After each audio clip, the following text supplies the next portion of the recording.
un discurso del primer ministro de la República Islámica de Pakistán, Su Excelencia Imran Khan. Pido protocolo que acompañe a Su Excelencia. Tengo el gran placer de dar la bienvenida al señor primer ministro de la República Islámica de Pakistán, a quien invito a dirigirse a la Asamblea General.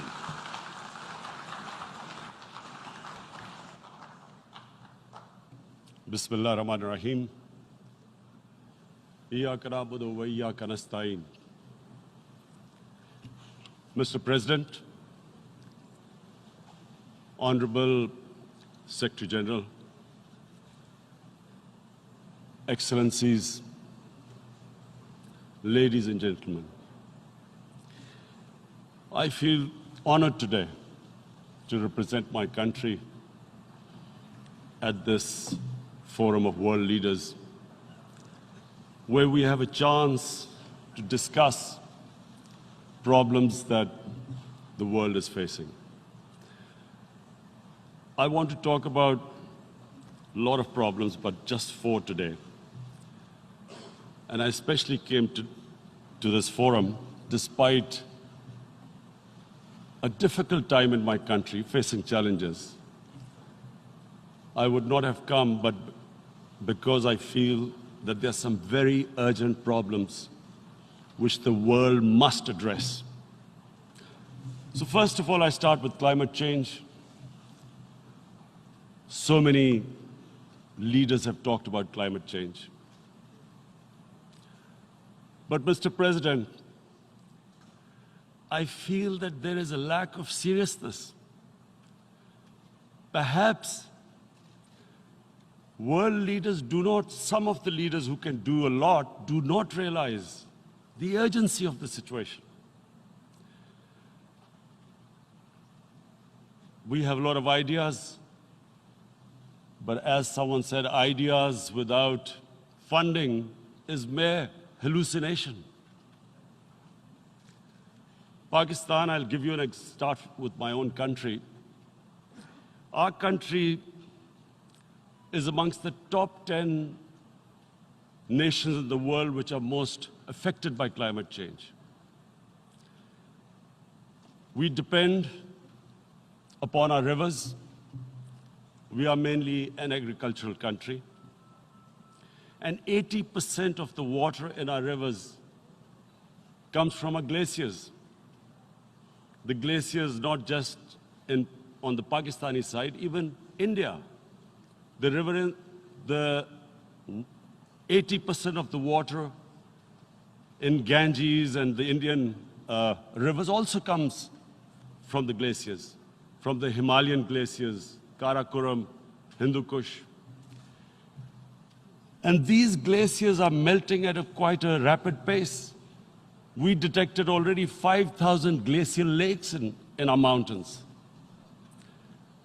And if this keeps going, if nothing is done, we are scared that humans are facing a huge catastrophe.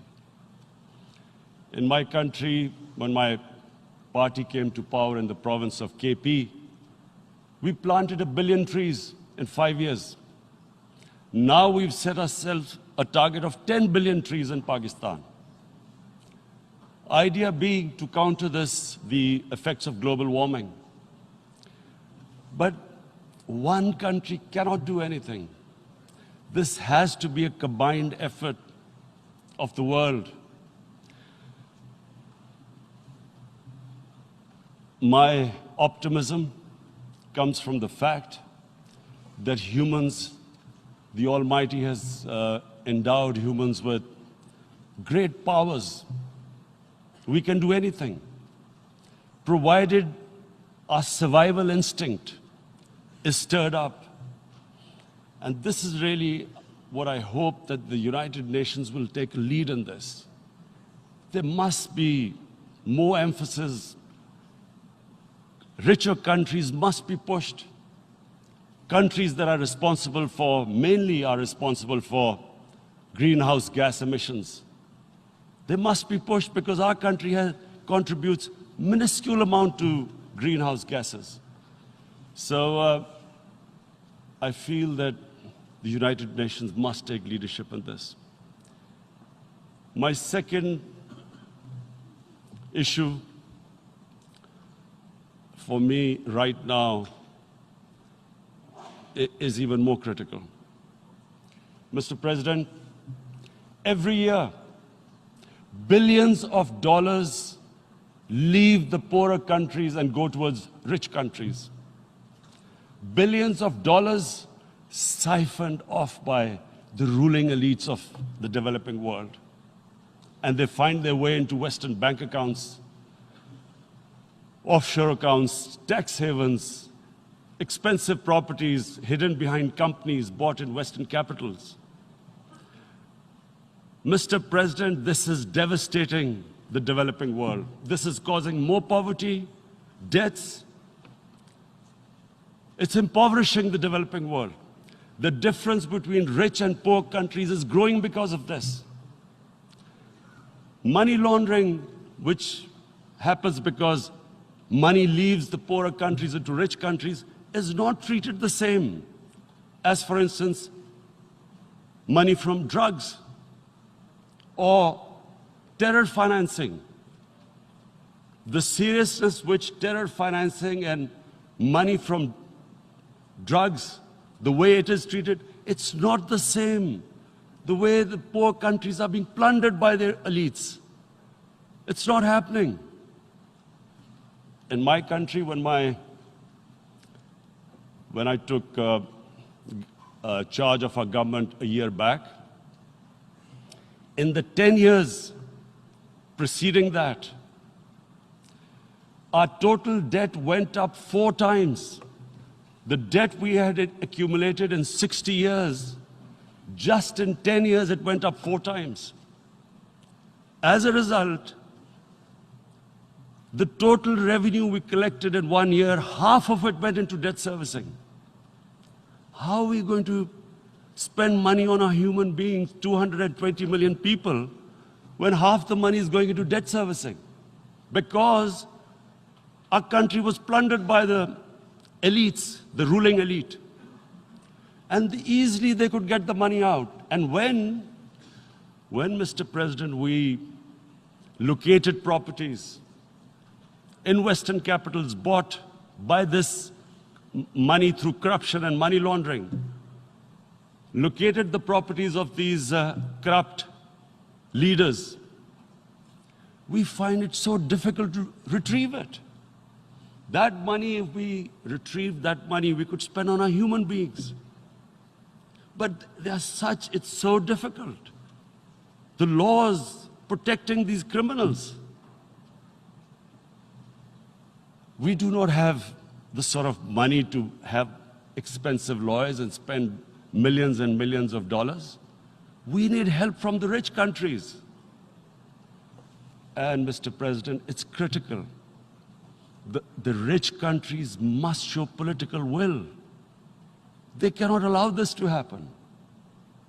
How can the poor countries spend money on human development, which the United Nations asks, SDG? How are we going to do it when this money can easily leave our countries? So, unless the rich countries intend to build walls to stop economic refugees coming as we see right now, they must take action. They must take action now.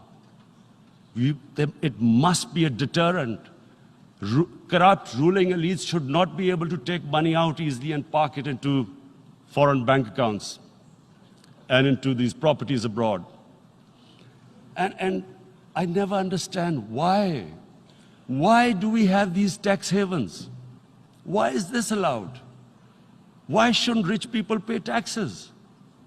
Why is it legal to have these tax havens where you have these secret accounts? Because, the world is changing. The population of the world is growing. Sooner or later, you're going to have a crisis. If the poor get poorer and the rich get richer, there is going to be a crisis sooner or later. So this is my second point.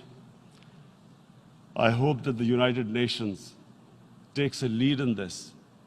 It involves the IMF, the World Bank, Asian Development Bank. They must find a way of stopping this plunder of the developing world. My third point is Islamophobia. There are 1.3 billion Muslims in this world. There are millions of Muslims living in other countries, European countries, in the US, as minorities. Islamophobia, since 9/11, has grown at a pace where it is alarming. Human communities live together. There should be understanding amongst them. But Islamophobia is creating a division. Muslim women wearing hijab, it's become an issue. It's become an issue in some countries. Hijab is some sort of a weapon. A woman can take off her clothes in countries, but she can't put on more clothes. How is this happening? Because of Islamophobia. And how did this Islamophobia start? After 9/11. And why did it start? Because certain Western leaders equated terrorism with Islam. Islamic terrorism. Radical Islam. What is radical Islam? There is only one Islam. And that is the Islam we follow of Prophet Muhammad sallallahu alaihi wasallam. There is no other Islam. Radical Islam, Islamic terrorism, what message did they send to people in the West? And why is there Islamophobia? How is a person in New York, in the Midwest, in the US, in European capital, how is he going to distinguish between who is a moderate Muslim and who's a radical Muslim? Because terrorism has nothing to do with any religion. This Islamic terrorism, Islamic radicalism, and sadly used by leaders, this has been the main reason for this Islamophobia. And it has caused pain amongst Muslims. We in Muslim countries watch this Islamophobia traveling abroad, and it's getting worse. And may I just say, Mr. President, that in European countries, it is marginalizing Muslim communities. And we all know that marginalization leads to radicalization. Some of the people who ended up as militants in Syria and other places were from marginalized Muslim communities. And my point here is that we must address this issue. I'm sad to say that we Muslim leaders have not addressed this issue either. After 9/11, when this thing came about war against radical Islam, rather than Muslim leaders trying to explain to the West that there is no such thing as radical Islam, in all human communities, they are radicals. They're liberals and rest are moderate. All human communities, Christians, Jews, everyone has it. But Islam is not radical, neither Judaism, neither Christianity, neither Hinduism. No religion preaches radicalism. The basis of all religion is compassion and justice, which differentiates us from the animal kingdom. But unfortunately, the Muslim leadership was so scared of being called radical Islam that all of them became moderates. In Pakistan, we were in the eye of the storm, and our government coined a phrase called enlightened moderation. No one knows what it meant, but everyone started putting on Western suits that they were moderates, started speaking. Even those who didn't know English would speak English because they were moderates. No one had a clue what it was, because we, in the Muslim world, did not explain to the West that there is no such thing as radical Islam.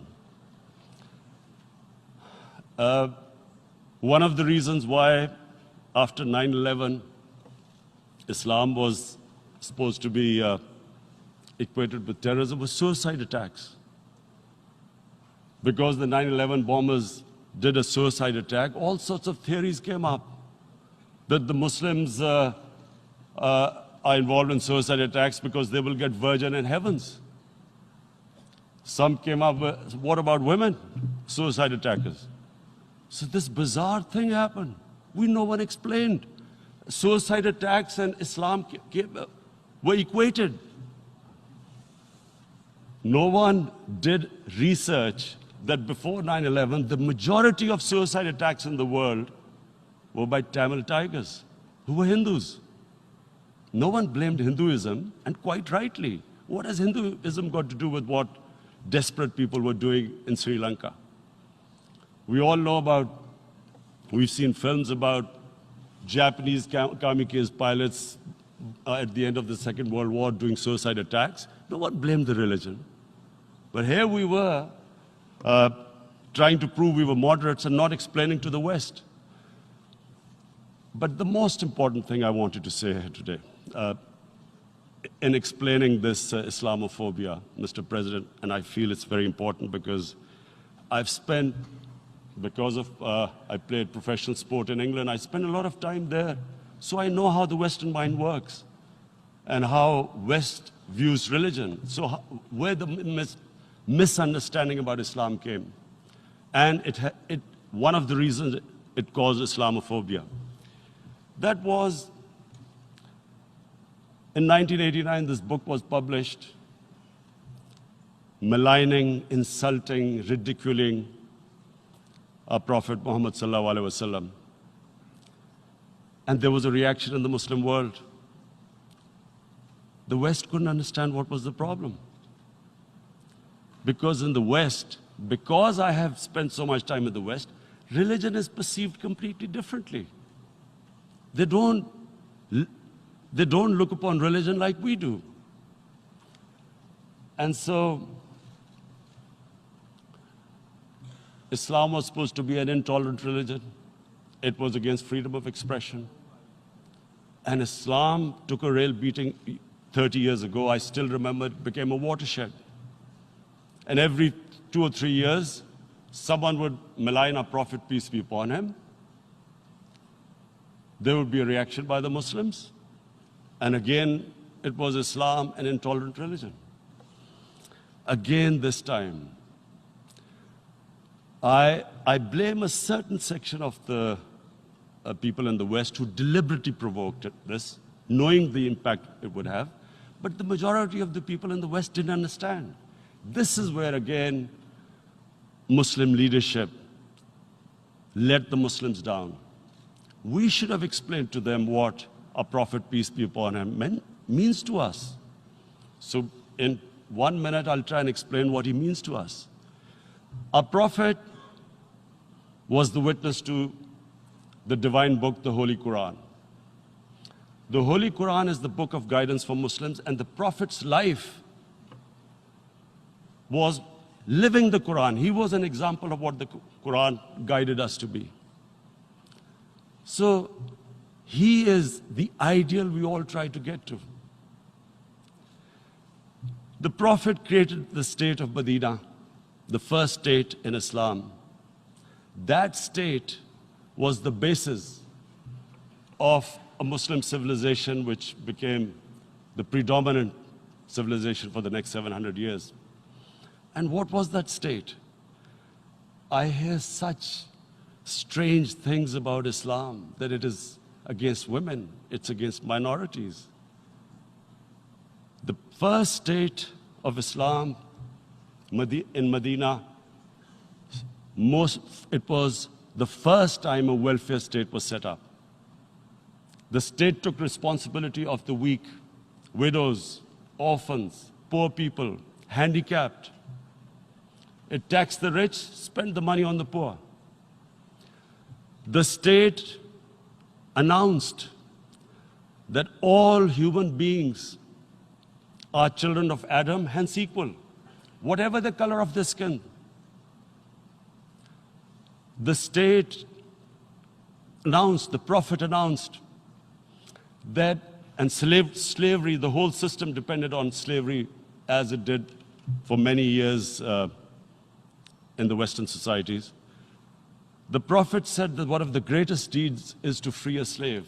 But because the society depended on slavery, he said, but if you have to, treat them as an equal member of the family. And as a result, something happened in a Muslim world which hasn't happened in any other civilization. Slave dynasties appeared. Slaves became kings. The Mamluks, slaves who ruled Egypt. In India, there were slave dynasties. And then, with minorities, again, you hear that Islam is supposed to be against minorities. Let me just make this clear. In Islam, the Prophet announced that everyone was free to practice his religion. It was a sacred duty to protect the places of worship of all religions. He announced that every person is equal in front of law, whatever his religion or his color. And this incredible case, and I always quote this, that the fourth Khalifa, the head of state of Medina, he lost a court case against a Jewish citizen. So, number one, it showed there was a rule of law, no one was above law. And number two, that a Jewish citizen was an equal citizen. So, Mr. President, when a Muslim society is unjust to its minorities, it is going against the religion of Islam and our Prophet, peace be upon him. So, it is important to understand this. The Prophet lives in our hearts. When he's ridiculed, when he's insulted, it hurts. As we human beings understand one thing: the pain of the heart is far, far, far more hurtful than physical pain. And that's why the Muslims react. And I always thought that if I ever had the stage, I would try and explain this to the world community, especially to the Western community, because having lived in the Western community, people didn't understand this. When I first went as a teenager to England, there was a comedy film on Jesus Christ. It's unthinkable in Muslim societies. So we need to explain that, look, in a human community, we must be sensitive to what causes pain to other human beings. We have, in the Western society, and quite rightly, the Holocaust is treated with sensitivity because it gives the Jewish community pain. That's all we ask, that do not use freedom of speech to cause us pain by insulting our Holy Prophet. That's all we want.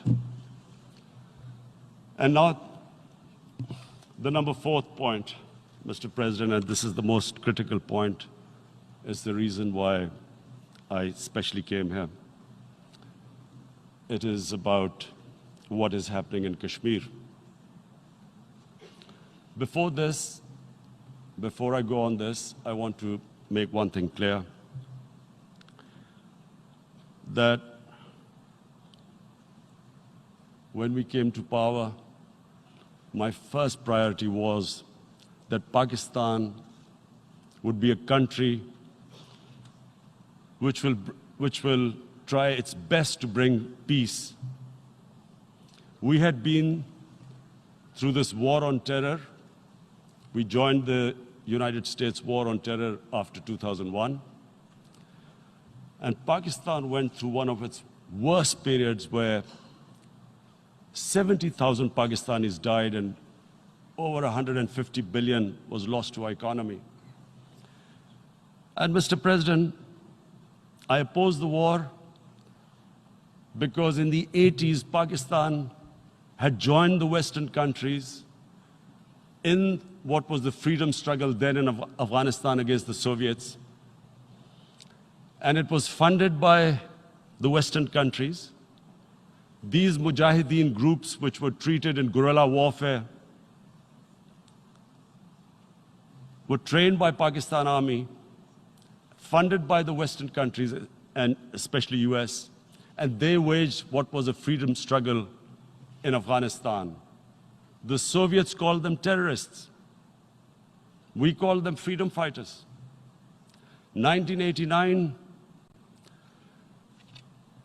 the Soviets retreated. The Americans packed up and left. Pakistan was left with these groups. Come 9/11, Pakistan joined the United States in this war on terror.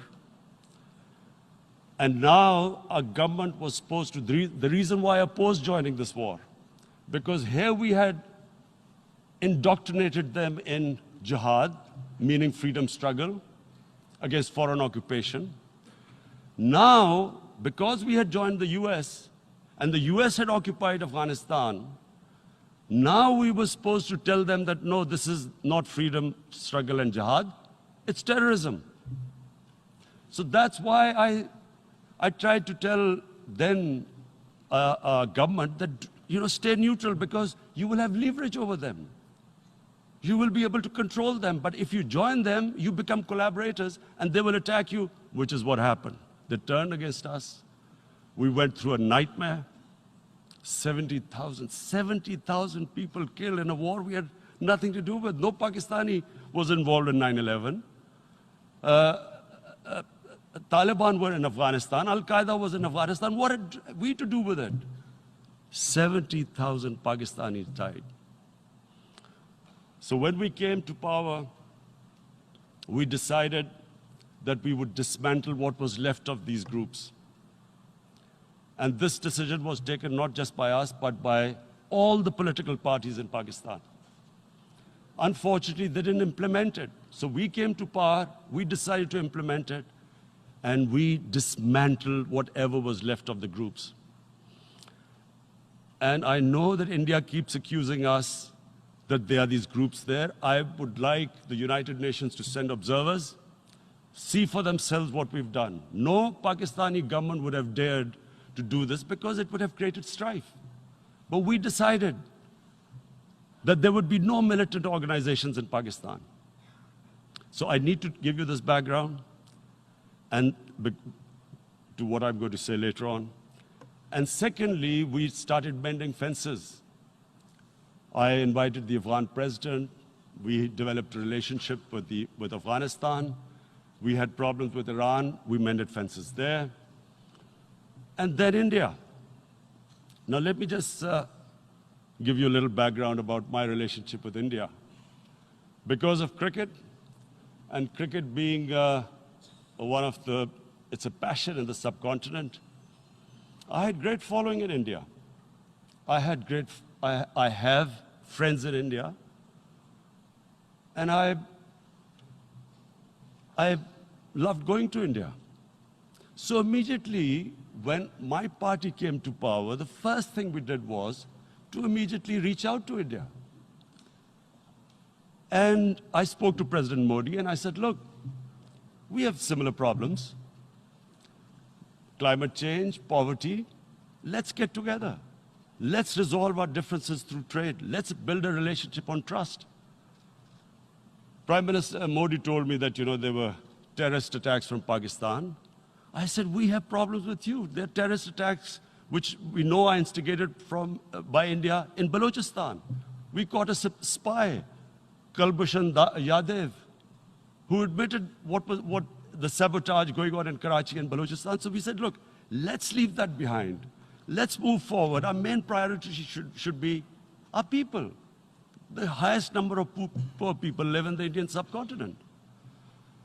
Unfortunately, didn't make any headways. Our foreign ministers were supposed to meet on this in the UNGA last year. India canceled it. We thought that it's their election coming up. It's a nationalist, ultra-nationalist party. it doesn't want to cozy up to Pakistan. So we thought, okay, we'll wait till the elections. Meanwhile, a 20-year-old Kashmiri boy, whose father said was radicalized by the security forces in Kashmir, blew himself up on an Indian convoy. Immediately, India blamed us. I spoke to the Indian public on television. I said, if you give us any iota of proof, we will immediately take action, because we've clamped down on these groups. Rather than sending us any proofs, they sent their jets in, they bombed us. We retaliated. A jet, 2 of their planes were shot down, 1 pilot bailed out in Pakistan. We immediately returned the pilot, saying that, look, we do not want any escalation.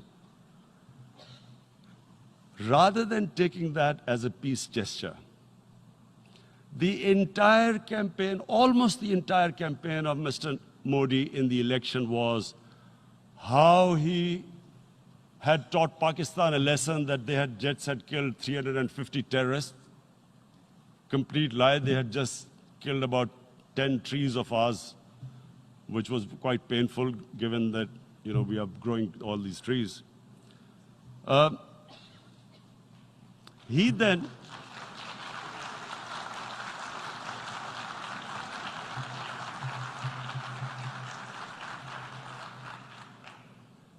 the election campaign, Mr. Modi used words like, this is just a trailer, the movie is about to start. I went into Pakistan and taught them a lesson. This was the election campaign. Okay, so we thought, us politicians make all these statements to win elections. So, okay, after elections, we'll get back to our normal relationship. Well, the moment the elections ended, we approached India, no response, but then we discovered they were trying to push us in the FATF blacklist to bankrupt us. That's when we realized there was an agenda. And that agenda became obvious on the 5th August when India went against 11 United Nations Security Council resolutions, which say that Kashmir is a disputed territory and the people of Kashmir have the right of self-determination. They went against that. They went against Simla Accord, which is about bilateral, sorting out our differences through bilateral means, went against that. They actually went against the Indian Constitution. Illegally, they revoked Article 370, which gave Kashmir the special status.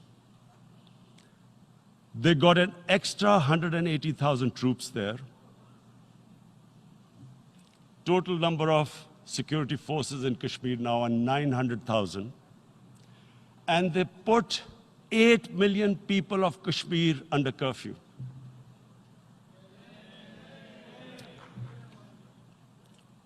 Mr. President, now I just briefly want to make the people understand, how can anyone do something like this? And for that, I have to explain to you what is RSS. RSS, Mr. Narendra Modi is a life member of RSS. RSS was an organization that was inspired by Adolf Hitler and Mussolini, came about in 1925. They believed in racial purity, racial superiority. They also believed they were an Aryan race like the Nazi believed they were an Aryan race. All that I'm saying can be verified. This is the time of information revolution. You can Google all this, what I'm saying. But it is very important for me to explain this to you so you know what is happening in India. This RSS believed in the ethnic cleansing of Muslims from India. At one point, there was racial superiority of the Hindu race. Secondly, it was hatred for the Muslims and for the Christians, because they believed that this golden age of Hindu civilization was stopped because of Muslim rule centuries back and then the British rule of India. So it was racial superiority and hatred for Muslims and Christians. This is openly stated. You look at the founding fathers of RSS, Golwalkar and Savarkar. Just Google them and you'll find out. And this ideology of hate is what murdered the great Mahatma Gandhi in 1948. It was this ideology of hate that made Narendra Modi in 2002 do a pogrom against Muslims in Gujarat when he was the chief minister. He allowed 3 days for these RSS goons who were inspired by the Hitler brown shirts. They actually wear brown shirts. This RSS, the Congress Home Minister gave a statement that in RSS camps, terrorists are being trained. And these terrorists butchered 2,000 Muslims and 150,000 Muslims were made homeless. Narendra Modi could not travel to the US because of that. And I need to make you understand this background before I explain to you that what sort of a mindset would lay siege to 8 million people with 900,000 troops. Women, children, sick people, locked in as animals. In fact, of what I know of England, if 8 million animals were locked in, the RSPCA would have made a lot of noise about it. These are human beings.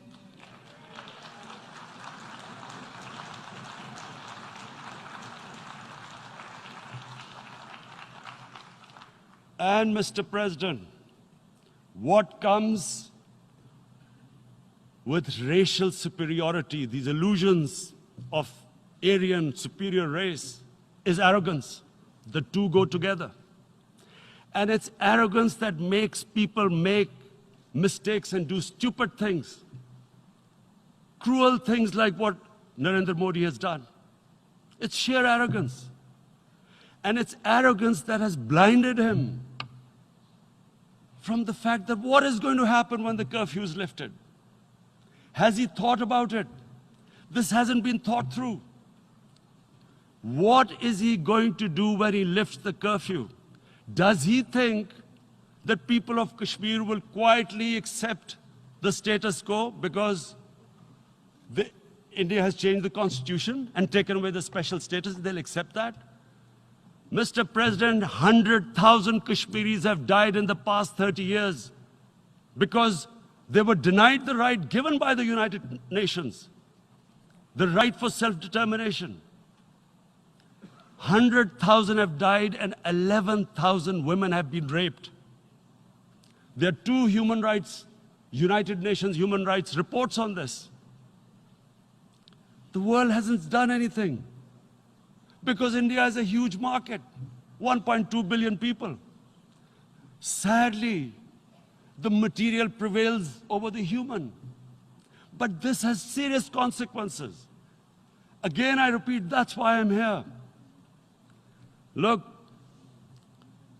what is going to happen when the curfew is lifted will be a bloodbath. The people will come out. There are 900,000 troops there. They haven't come to, as Narendra Modi says, he's done this for prosperity of Kashmir. This is supposed to be for the development. These 900,000 troops, what are they going to do when they come out? There'll be a bloodbath. Has he thought it through what happens then? Mr. President, has anyone thought that what happens when there is a bloodbath? What do you think the impact will have on people of Kashmir. What do you think they will think? The way they have been boxed in their houses, treated like worse than animals, no rights. Thousands of all the political leadership has been arrested, taken out of Kashmir. Even those Kashmiri leaders who were pro-India have been taken out. 13,000 boys have been picked up and taken to God knows which destinations. So what do they think? What will the people of Kashmir do when they lift the curfew? They will be out in the streets. And what will these soldiers do? They will shoot them. They've already used pellet guns, blinded young boys. In the last 6 years, the 5 years, the oppression that has gone on in Kashmir. And so, Kashmiris will be further radicalized. Mr. President, there will be another Pulwama. And guess what? India will blame us. They're already blaming us. They're saying all this is happening because of Pakistan. One of their defense ministers said, there are 500 terrorists lined up on the border to go in. Why would Pakistan send 500 terrorists when there are 900,000 troops? What impact are they going to make? What will they do? And why would? Don't we know that the moment there is some terrorist attack, all that will happen is there'll be further cruelty and oppression of the people of Kashmir. We will just give the 900,000 troops to further crush the people of Kashmir. And then we'll give the Indian government an excuse that, look, Pakistan is a terrorist state, and this mantra that has gone on, Islamic terrorism. The moment you use this catchword, Islamic terrorism, the whole world turns away. No one talks about human rights. You can do whatever you want, which is what has happened in Kashmir, because they keep using this word, Islamic terrorism. And this is what they're doing right now. What do we benefit from further increasing the cruelty on the people of Kashmir? And why would we want this? But there is no other narrative left for India. As when they lift the curfew, whatever happens, Pakistan will be blamed, and there is always a danger of another Pulwama. They might come and bomb us again, and then another cycle might start. And what does Narendra Modi think? That 180 million Muslims of India are thinking right now. Aren't they watching these Kashmiris stuck inside for 55 days they've been stuck in? Aren't they watching? What do you think? Don't you think that the Muslims will be radicalized in India? And I'm talking about 180 million people. And when they get radicalized, there will be some incident in India somewhere down the line. Again, we will be blamed. And I'm warning you right now, again, we will be blamed. And Mr. President, what about 1.3 billion Muslims who are watching this? And they know that it is only happening in Kashmir because they're Kashmiri Muslims. This is not happening to Kashmiri Hindus. They know that this is happening because of their religion. So what do you think they will be thinking?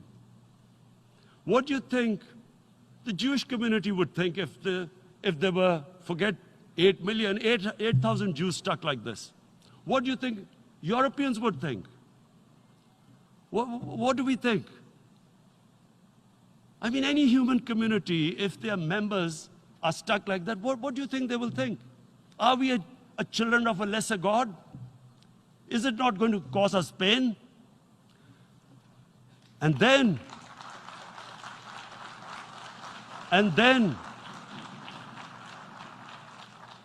tell you what will happen.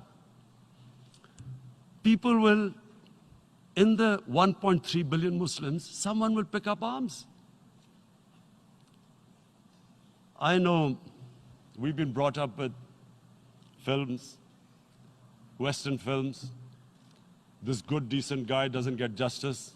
He decides to pick up a gun and start seeking justice. There was a film made in New York, famous film called Death Wish. This guy gets mugged by and his family, his wife gets killed or something. He can't get justice. He picks up a gun and he goes around shooting muggers. And the whole cinema cheers him on. So what do you think the Muslims are thinking right now? If there is a bloodbath, there will be Muslims becoming radicals, not because of Islam, but because of what they will see, that there's no justice when it comes to Muslims. There were Rohingya Muslims, Myanmar, who are, God knows, almost 1 million people out, ethnic cleansing. What was the response of the world community? So what do you think will be the response of 1.3 billion Muslims? I picture myself. I'm in Kashmir. I've been locked up for 55 days. I have heard about, and there are rapes, Indian Army going into homes, soldiers. Would I want to live this humiliation? Would I want to live like that? I would pick up a gun. You're forcing people. You are forcing people into radicalization. When people lose the will to live, what is there to live for? And this is what, if you can do this to human beings, you are actually radicalizing people. And so, Mr. President, I want to repeat here, this is one of the most critical times.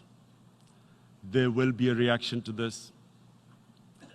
Pakistan will be blamed. 2 nuclear-armed countries will come face to face like we came in February. And before we head in that direction, the United Nations has a responsibility. This is why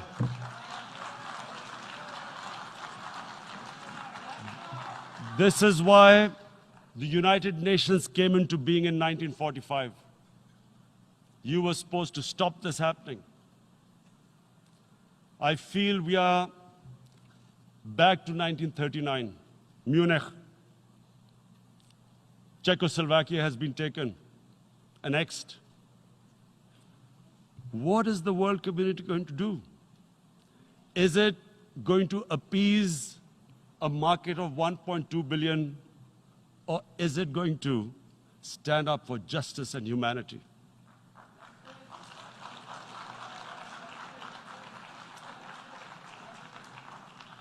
If this goes wrong, you hope for the best, but be prepared for the worst. If a conventional war starts between the 2 countries, Mr. President, if a conventional war starts, and anything could happen, but supposing a country 7 times smaller than its neighbor is faced with the choice, either you surrender or you fight for your freedom till death, what will we do? I ask myself this question.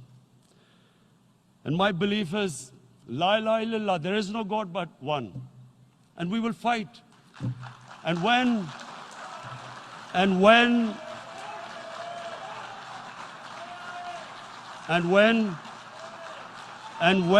a nuclear-armed country fights to the end, it will have consequences far beyond the borders.